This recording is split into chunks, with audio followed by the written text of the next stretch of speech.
Welcome to the locker room, the home of football talk that matters. I am Jerry Apelon. Join us every weekday, Monday to Friday at 5 p.m. Nigerian time, as we share the hot takes and hot debates in the exciting world of football. And joining me are the usual suspects, Ikechukwu and Mayowa, as we break down all the hot takes and everything that's happening in the football. Don't just watch football, live it with us. Catch us on the locker room and Voice of the People television at 5 p.m. Nigerian time. And like I always say, if not 20 minutes off, please the sport. To know the happenings in the maritime sector, join us on the program Maritime Frontiers on VOP TV as we discuss key areas in the maritime sector from aquaculture, maritime transportation, maritime labor regulation, oil and gas exploration, ferry and passenger insurance, marine pollution and prevention, port operations, and lots more. Maritime Frontiers, exploring Nigeria's blue economy. Are you ready for the extraordinary? Something big is happening on your screen. Introducing VOP TV. Now streaming on SLTV channel 264. From breaking news to captivating conversations, news analysis, giving you all sides to the story. We break in-depth.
Well, hello and welcome to News Hour and Voice of the People TV. I am Vivian Oguche. And I am Nenna Ndomdioto. Before we begin the news, kindly visit our website www.vop.ng for fresh and trending news. Here are the headlines. United States urges Nigeria to intensify protection of Christians. Rivers CJ, Chief Judge that will be, refuses setting up Fubara probe panel. Supreme Court dismisses Al-Mustafa case. Also, DSS witness testifies in Showare's case. Federal government pays 152 billion naira to verified contractors. And Tinubu swears in FCC chair and 37 commissioners. On the foreign scene, Zelensky says territorial issue unresolved after Trump talks. Well, in business news, CBN Treasury bills oversubscribed at 3.44 trillion naira. In sport, Finidi anticipates tough clash with power dynamos. Well, in the world of entertainment, reactions continue to trail Wizkid and Fela comparison.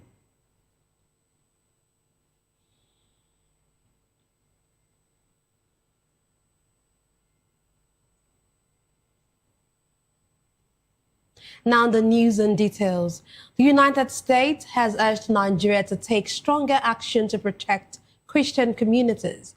U.S. Undersecretary for Political Affairs, Alison Hooker, made a call at a high-level U.S.-Nigeria working group meeting in Abuja.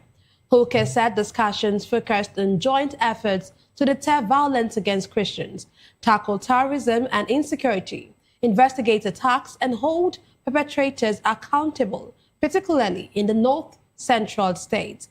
She noted that despite recent progress, fresh attacks show Nigeria must do more to guarantee the safety of Christians and their right to practice their faith freely.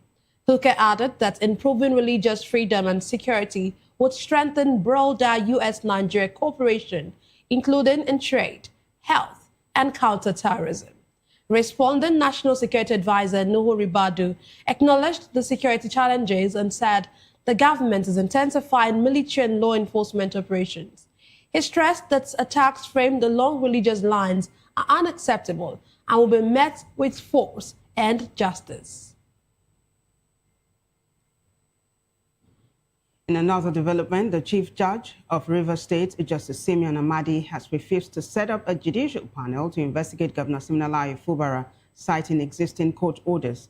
The Rivers State House of Assembly had requested a 7-member panel to probe Fubara and his deputy, Ngozi Odu, over allegations of gross misconduct. In a letter dated January 20 to the House Speaker, Martins Amaule, Justice Amadi said 2 court orders served on the 16th of January bar him from receiving or acting on such requests.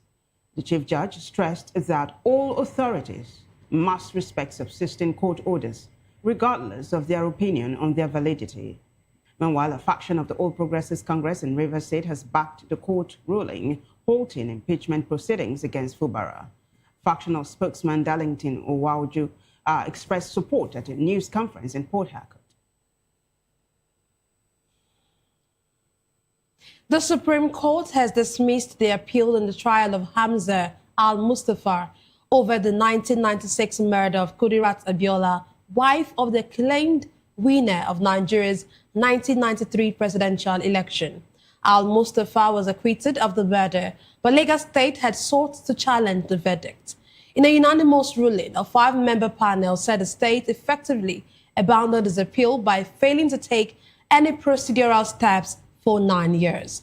Justice Owani Abaji criticized the state for inaction, noting it was granted leave in 2014 to appeal, but neither filed a notice nor appeared in court. Al-Mustafa's counsel, Paul Daudu, argued that the prolonged delay showed a lack of interest in prosecuting the case. The court agreed, dismissing the appeal and upholding Al-Mustafa's acquittal. Well, the federal government has also opened its case against activist and publisher Omoyele Sowore over alleged cyberbullying of President Bola Tinubu. A Department of State Services operative testified before the Federal High Court in Abuja. Sowore is standing trial before Justice Mohammed Umar over a social media post allegedly made in August 2025. The first prosecution witness, Cyril Nosike, told the court he is a DSS operative attached to the agency's Cyberspace Monitoring Center, where he monitors online activities round the clock.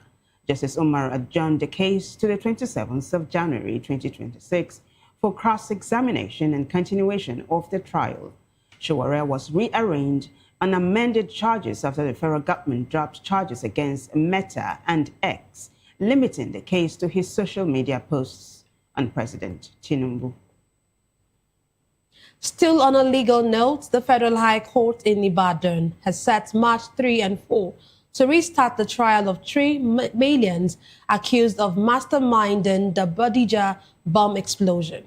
Justice Nkoye Maha fixed the date after proceedings were stalled due to the absence of the prosecutor and 1 defense counsel. The explosion reportedly killed 14 people, injured many, and caused extensive property damage. Well, away from legal matters, the federal government says it has disbursed 152 billion naira to contractors for verified contracts. In a statement, the Minister of State for Finance, Doris Uzoka Anite, said the payments followed rigorous verification in line with existing laws and regulations. She acknowledged the financial strain caused by payment delays and assured contractors that the ministry will continue to process outstanding requests. The payment comes amid protests by local contractors over unpaid debts for federal projects executed since 2025.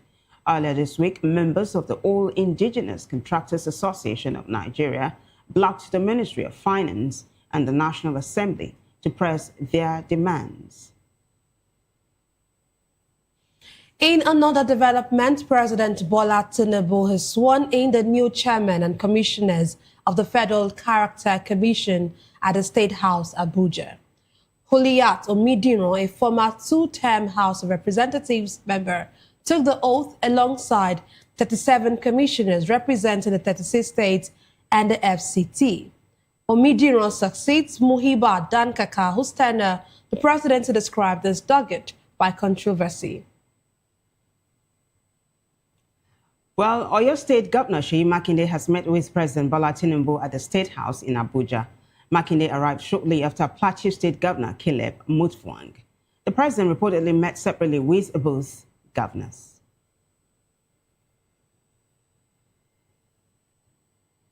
Still in the news, former Vice President Atiku Abubakar has accused the Senate of deliberately frustrating efforts to amend the Electoral Act 2022, warning that continued delays could undermine the credibility of the 2027 general elections. In a statement on X, Atiku said loopholes in the current law contributed to electoral malpractice in 2023 and made it difficult for petitioners to prove cases in court. He stressed that urgent legislative action is needed to prevent similar challenges in future elections. And now tax reforms are at the center of national debate as the federal government introduces measures to boost revenue, strengthen the economy, and improve public services. Authorities say the changes are crucial for development, but many Nigerians worry about the impact on incomes, businesses, and daily life. VOPTV's Onyidamola Lokoton reports from Lagos. Have become a major topic of discussion across Nigeria, with citizens expressing mixed reactions to the new policies and their impact on daily life. While the government say the reforms are aimed at improving revenue generations, boosting development, and ensuring fairness, many Nigerians are concerned about how this change affects their income, businesses, and overall cost of living. To understand what the people truly think, VOP TV went on the streets to hear directly from citizens on their views about the ongoing tax reform. There is a kind of misconception on this tax issue.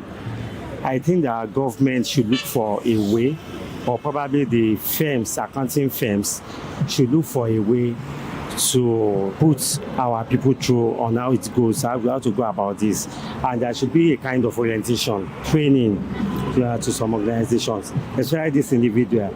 We are low-income earners, so it's good for me, so and I will always support it. But for the high-income earners, I think there is no way we can evade tax.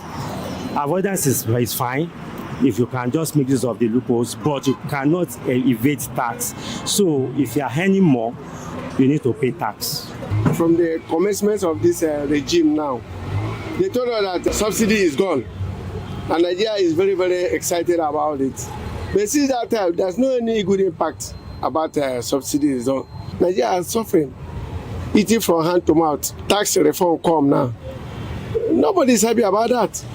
I'm telling you the reality, nobody's happy about that because Nigerians are facing many, many difficulties. It no be poor people like us like this. This thing is supposed to good for big men. You know, we the son now they suffer. How much you go get car and go home, go pay house rent, go the move tax here. Make una pity those poor people.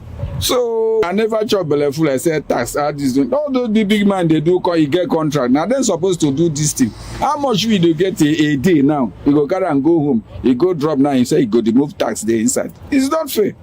And children from school, now load for us, that tax now for company and business people, not be person like us. The responses reveal a mix of hope, concern, and skepticism. While some citizens believe tax reform could improve national development if properly managed, others insist that transparency, accountability, and proper implementation must come first. While some citizens are of the opinion that there should be an orientation to let people understand who this tax reform actually affects. As conversation around tax reform continue, many Nigerians are calling for policies that truly reflect the realities of the people. I am Oyindamola Olukuto, reporting for Voice of the People TV.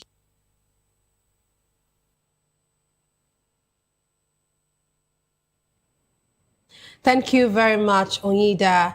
Residents in Abuja and Benin City also shared similar concerns with our correspondents.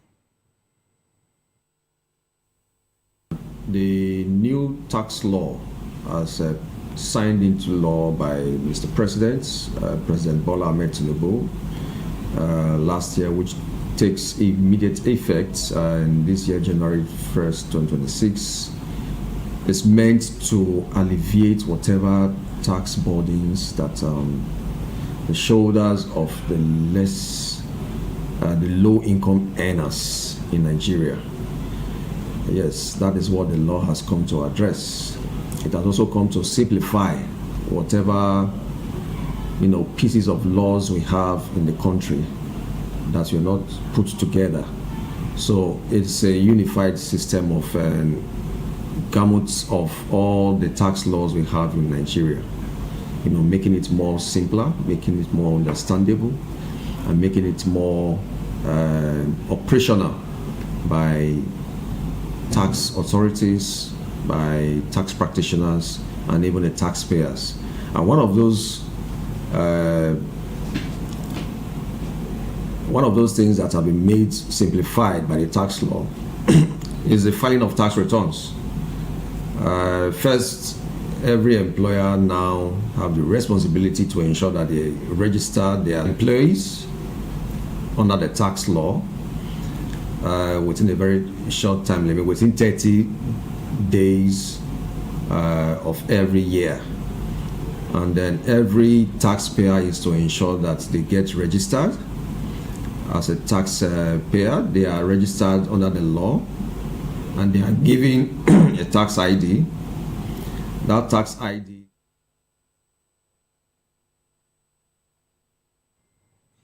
Well, joining us virtually to give technical and industry insights on the new tax laws is the 17th President and Chairman of Council Chartered Institute of Taxation of Nigeria, CITN, Innocent Ohagwa, FCTI. You're welcome, Innocent. We're so glad to have you join us today. Thank you. Good evening. You're welcome, sir. Happy July. Thank you. Yes. So let's hit the ground running, shall we? I'd like for you to do this. Can you just summarize what the recent Nigeria tax reform is all about and why it was introduced, for starters? Yes. Thank you very much for this great opportunity. It's a part of the Institute's responsibility to enlighten members on the importance of these reform bills. These reform acts have been put in place by this current administration to simplify tax administration, to make compliance easy, to reduce the burden of low-income earners and medium-income earners, and to promote growth and the standard of living of all the citizenry. Before this coming on this act, we have over 60 various taxes, which are complicated, very old, and some of them, create difficulty and becoming legal issues every time. But this administration graciously set up a committee that worked day and night with prominent Nigerians of all sectors to harmonize these taxes into less than a single digit for the federal, and the one for the states and the subnationals are currently being passed by various House of Assembly. The ones for the states and subnationals, so over 40 different types of levies, but they are being brought together into 9. So to summarize, this reform is necessary to make our system of tax administration efficient and to ensure that those who earn very low income, they are exempted. And again, the consumption of goods and services, the VAT that hitherto have been a problem to them, now many of them are exempted and zero rated. Inputs on all goods, whether capital or on services are now allowable. They are not restricted as it were in the old law. So what I will appeal to Nigerians is to be patient with the implementation. And majority of individuals complaining are those that these laws are protecting. All over the world, the low-income earners pay less or pay nothing, but the high-income earners pay more. That is the principle of progressive taxation. And if a chance is given to these laws, in no distant time before the year end, we will experience that most of the fears being expressed will be uncalled for. So to summarize, if you're a minimum income earner, you will not be liable to pay income tax. If you're even earning more than minimum, up to a level of 1.2 million, when you deduct 6 statutory charges of rent, of contribution to health insurance, pension contributions, and others, you will get less than 800,000 taxable, and that will attract zero. If you earn additional 2.2 million, it will go to 15%. If you earn additional 9 million, it will go to 18. And if you earn additional 13 million, it will go to 21. And 25 million, it will go to 23. And if you earn 50 million and above, it will go to the rate of 25%. That is for individuals who earn income.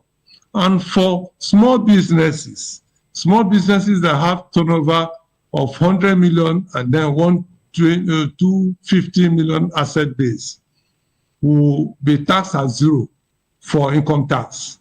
And they will also not be liable to pay VAT or pay withholding tax or act as agent of deduction of transaction taxes, and will also not pay development levy.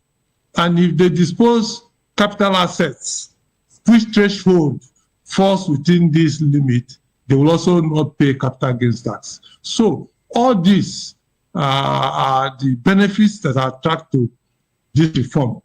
For me to summarize, I could tell you that since 1957, when reform started in tax via Rasman Commission, to 1978, when there was a task force to look for sources of increase in revenue, from 1978-79 to 1991, where there was study group to review direct and indirect taxes, to 2002-2003 in reforms of that led to the establishment of FRS as an autonomous entity. Then to 2023 to 2025.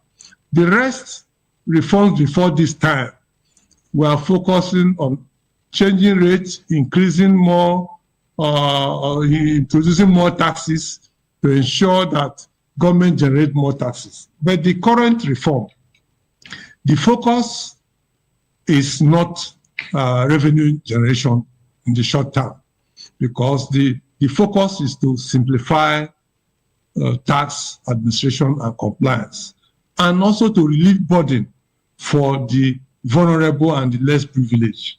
When the system is improved, in the long run, the revenue will increase, because those who are not in the tax net will be brought into the tax net.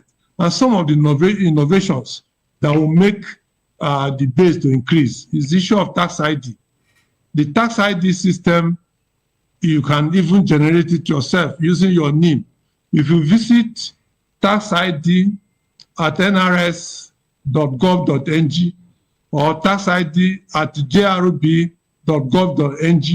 and if you're an individual, you can use your NIM to retrieve your tax ID. If you're a company or registered business name, you can use the CAC number to get your TIN, or your tax ID. So all these processes we will see that it is for the interest of the citizens, for the interest of this country.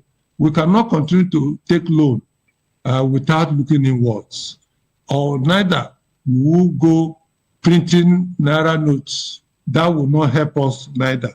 So for us to improve our tax system, help the less vulnerable, and ensure that the system is efficient, and development and growth will follow. And consequently, tax to GDP ratio will also be enhanced, and the standard of living for everybody will be fine. Let me stop here. Thank you very much. Okay, thank you very much for your extensive explanation. And the truth is, Nigerians are actually very worried about this task. But I want you to, tell us and tell Nigerians, what are the most significant changes for everyday Nigerians under these new tax laws? Yes, the significant changes for individuals. Let me repeat. If your minimum wage, you will be exempted.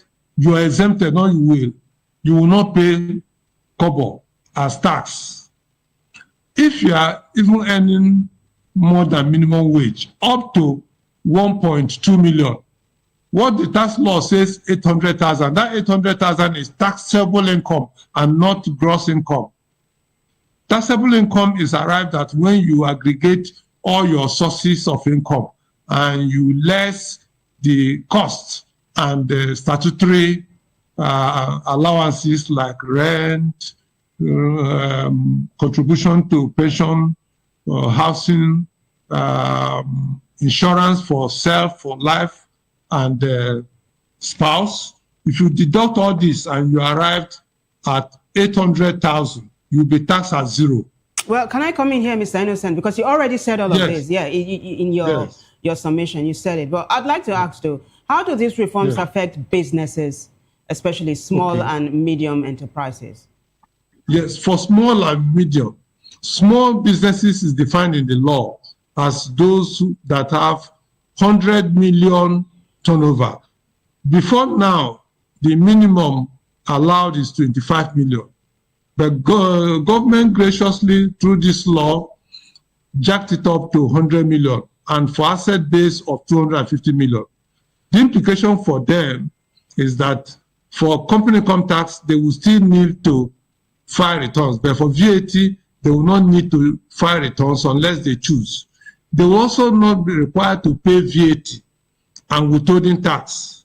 They will also not be required to pay development levy of 4% on accessible profits. They will also not be required to pay capital gains tax if the threshold is within this level. So all this, for VAT, they won't file returns except they choose to.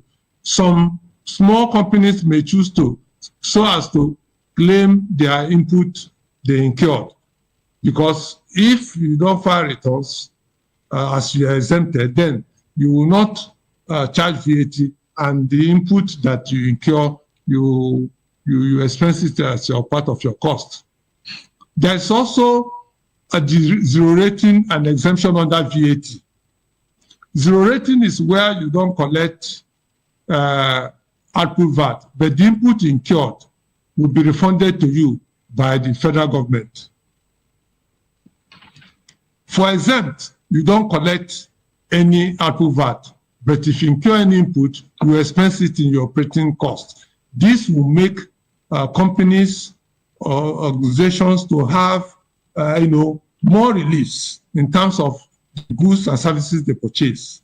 Before now, the input on capital, like if you purchase a generator, if you purchase a motor vehicle, you will capitalize the input VAT. But for this new law, you will be entitled to claim it once you have incurred it.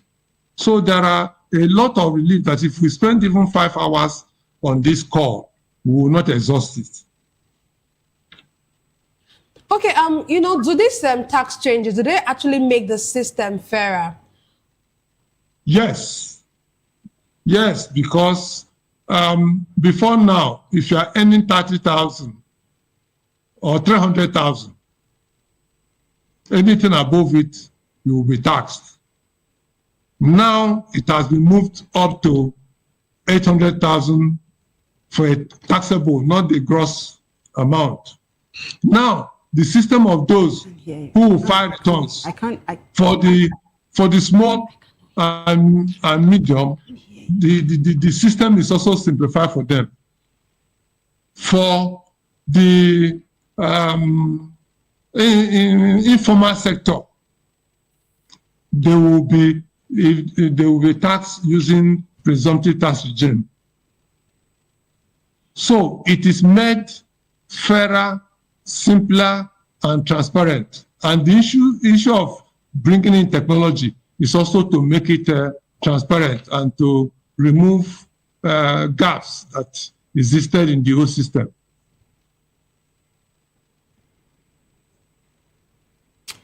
Mr. Innocent, I'm trying to wrap my head around what you've been saying, but also, how will government ensure that increased revenue from taxes translates into visible improvements in public services like roads, health, and education? Fantastic. I said in the short run, government may not even collect much because a lot has been given off as reliefs. The government will start reaping the benefit when those that are outside the tax net, either because they don't have tax ID or because they don't, the former laws were draconian now, and they start complying, government will benefit from that. And the issue at stake is the focus in the short run to make sure that these systems are smooth and transparent. And then in the long run, definitely government is going to generate more because the compliance level will have increased, the monitoring mechanisms, and feedback, would have been improved, and consequently, increased revenue will lead to, this revenue being deployed for the benefit of projects, for the benefit of the country as a whole. And in summary, there will be economic growth and there will be improvement in standard of living. Okay, thank you very much. Like I actually said before, I said many Nigerians are worried about this tax law and the implementation. But I want to ask, what is the role of public education and taxpayer support to ensure that people actually understand this tax reforms and also their obligations and their rights? Yes, thank you very much. Yes, capacity building, engagement is work in progress. Everybody, many of the relevant tax authorities, the reform committee and the implementation committee, they have been doing, even as an institute. I can tell you that on Sunday I will be in my church to deliver this message. Even before now, I've delivered in my estate. I've also delivered in my tax union, and many other colleagues and professional members are also engaged in one form or the other. But that can never be enough. There should be a continuous, engagement both at the sub-national level and national level, so as to break it down to the level that every person will understand, especially those that are very apprehensive. But from the feedback I received in the course of my lecture, I think part of the fears is for those who have not been compliant before now. How much will the law, still take consideration that they were not compliant before. I said, well, if they go to the relevant tax authority and then confess their situation, the relevant tax authority will graciously receive them well, and then there will be taxpayer education, and the person will go and to sin no more. Yeah, but before we wrap this up, I would like to have you address this issue. You know, following the gazetting of the new tax laws, there were a number of controversies, right? If you remember, Honorable Dasuki from Sokoto State had said it wasn't the copy of the new tax laws that the National Assembly passed that was gazetted. Would you want to address this? Have they ironed out all of these, differences, really? Well, I'm not a member of the House, but be it as it may, as an institute, the Institute, Chartered Institute of Taxation of Nigeria, we wrote to National Assembly to avail us with the certified true copy reconciled by the both chambers. And they graciously obliged us. And we compared it with the one the House of Rep released. And we found out that they were okay. What had the issue was the version that was first gazetted in 2025 that went around. But since 2026, the one House of Rep released and the certified true copy that was submitted to Chartered Institute of Taxation of Nigeria, we found out that they were in harmony. But we have also written to National Assembly requesting that those copies that are now harmonized should be gazetted and made available to Nigerians so that this issue of misunderstanding will be eliminated. And then there'll be certainty and clarity going forward.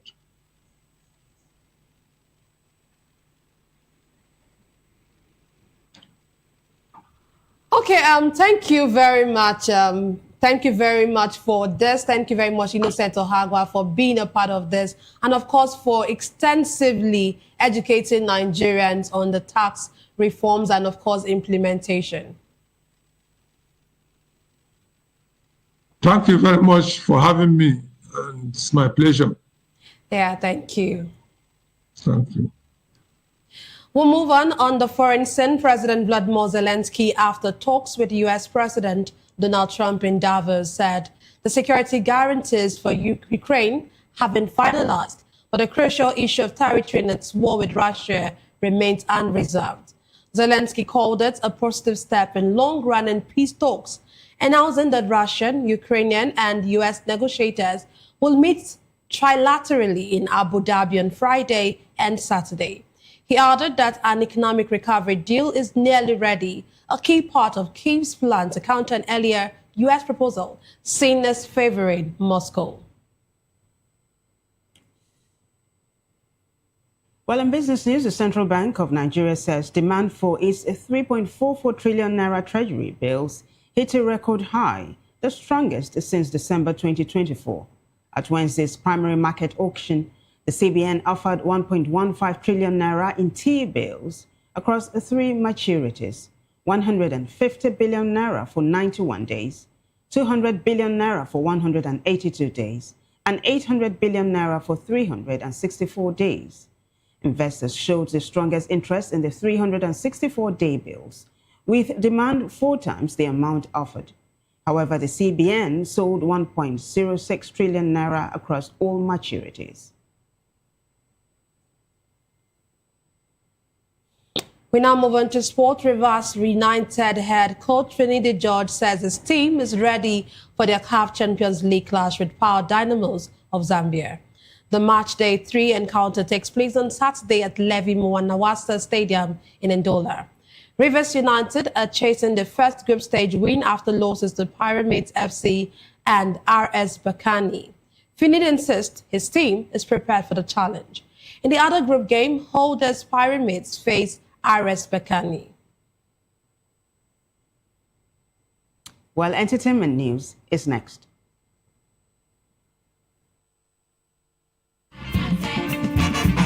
Which kind of election be this? Baby, you know me, I got problems. You know, me, I just want fun sometimes. Kid and the son of the late Fela Aníkúlá Kuti, Seun Kuti. Celebrities have spoken about their opinion on the matter.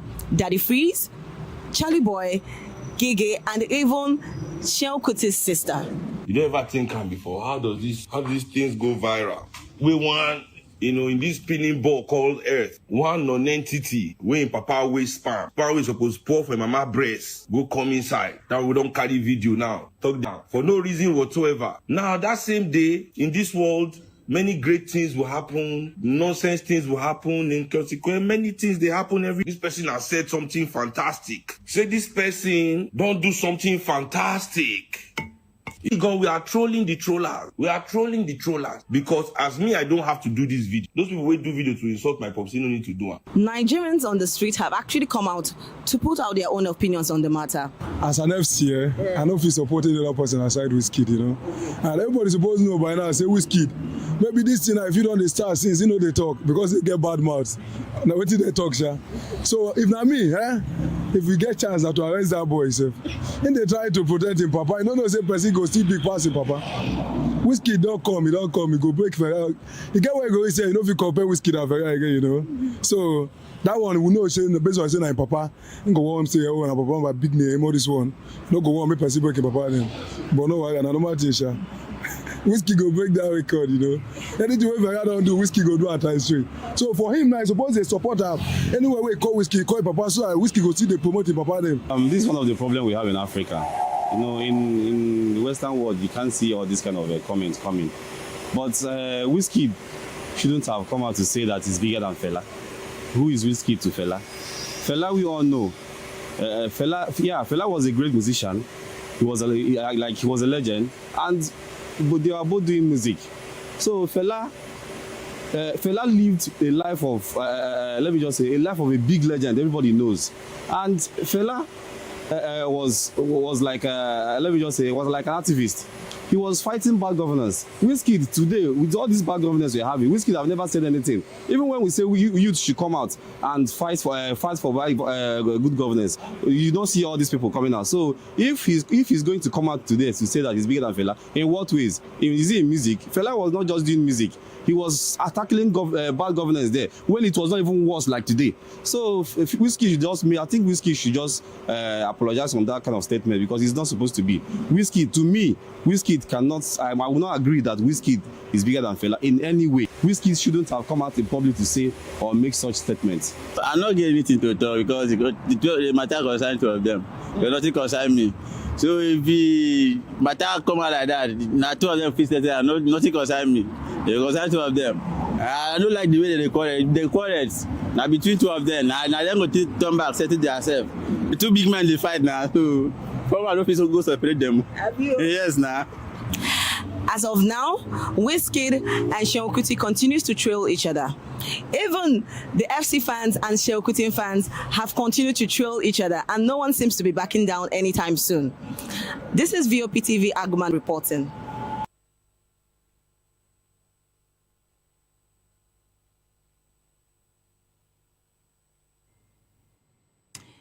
Precious, thank you so much. That wraps it up for us on News Hour. But before we go, a quick look at the headlines. We told you that the U.S. has urged Nigeria to intensify protection of Christians. Also, Rivers CJ refuses setting up Fubara's probe panel. Supreme Court dismisses Al-Mustafa case. DSS witness testifies in Shoere case. Also, federal government pays 152 billion naira to verified contractors. Tinubu swears in FCC chair and 37 commissioners. Well, on the foreign scene, Zelensky says territorial issue unresolved after Trump talks. In business, CBN Treasury bills oversubscribed at 3.44 trillion naira. Well, on sports news, Finidi anticipates tough clash with Power Dynamos. And in the world of entertainment, reactions continue to trail Wizkid and Fela comparison. Well, do well to subscribe to our YouTube channel. On YouTube, we are Voice of the People TV. And other social media platforms, we are at VOP TV Live. If you witness news happening near you, we want to hear from you. Send your eyewitness reports, event coverage requests, photos or videos directly via WhatsApp to 0814-606-4057. You can also reach our newsroom by email at news@vop.ng. I am Vivian Oguche. And I am Nenna Ndomdioto. Thank you for watching.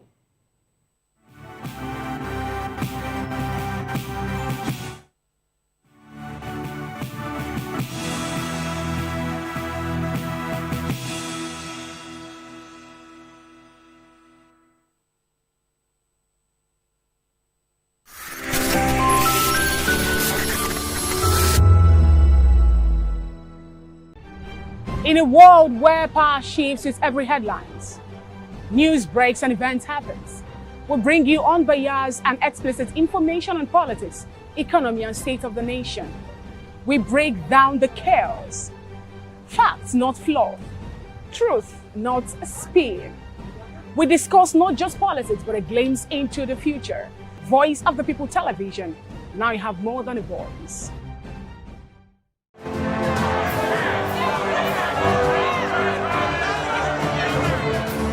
Do you want your voice to be heard? Do you know that you matter in the scheme of things?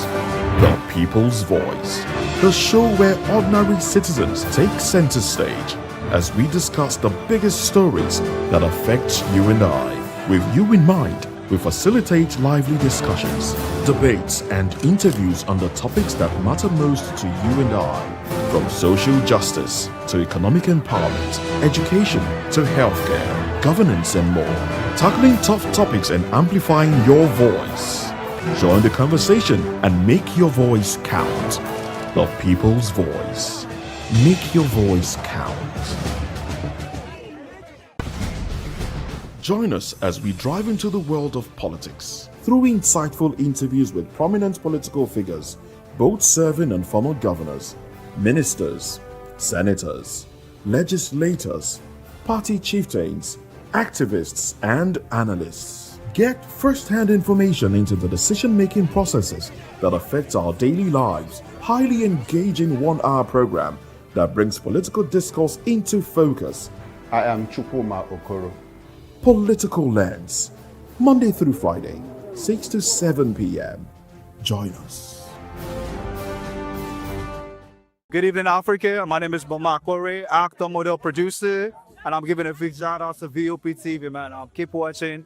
Don't change the dial. Thank you and God bless you. My name is AY, and of course, I represent the voice of the people, and that's why I'm on VOP. AY say so.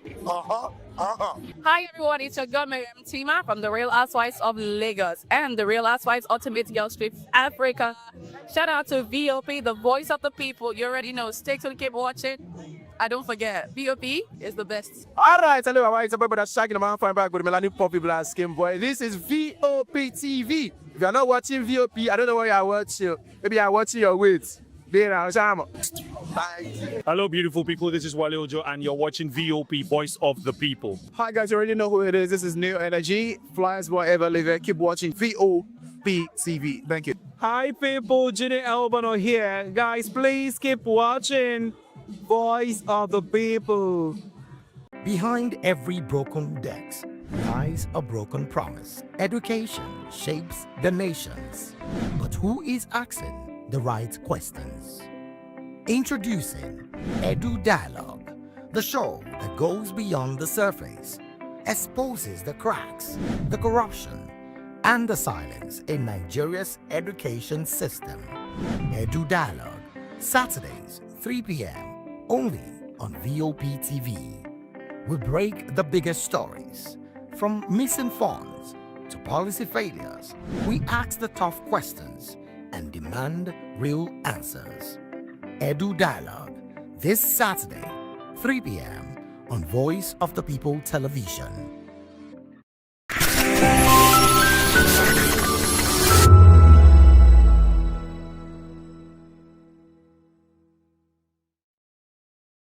In a world brimming with noise, only few rise above, clear, unapologetic, and unforgettable. Chimamanda Ngozi Adichie is one of those voices, a storyteller who reshaped global narratives not just about Africa but about identity, power, and womanhood. She was raised in Nsukka, a quiet university town in southeastern Nigeria, a place where intellect was heritage and curiosity a birthright. Among 5 siblings, her passion for books set her apart, from African tales to British classics. She started studying medicine at the University of Nigeria, but later moved to the United States at 19 to focus on writing. In America, she encountered a different lens, one that reduced Africa to a single narrative of poverty and war.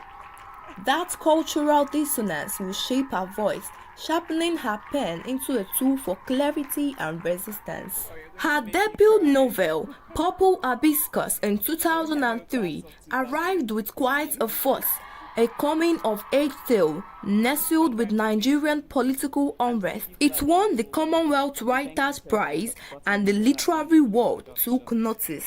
Then came Half a Yellow Sun in 2006, a sweeping portrait of the Biafran War, love and shattering way of conflict. The novel earned the Orange Prize for fiction and cemented a place among the greats. Americana in 2013 followed a love story layered with themes of migration, race, and belonging. The New York Times named it one of the 10 best books of the year. Readers across the continent saw their truth in her pages. Chimamanda's influence moved far beyond the printed word. In 2009, she stood on a global stage and delivered The Danger of a Single Story. It wasn't just a talk, it was a cultural reset, a masterclass in reclaiming perspective. 3 years later, We Should All Be Feminists became a manifesto and a movement.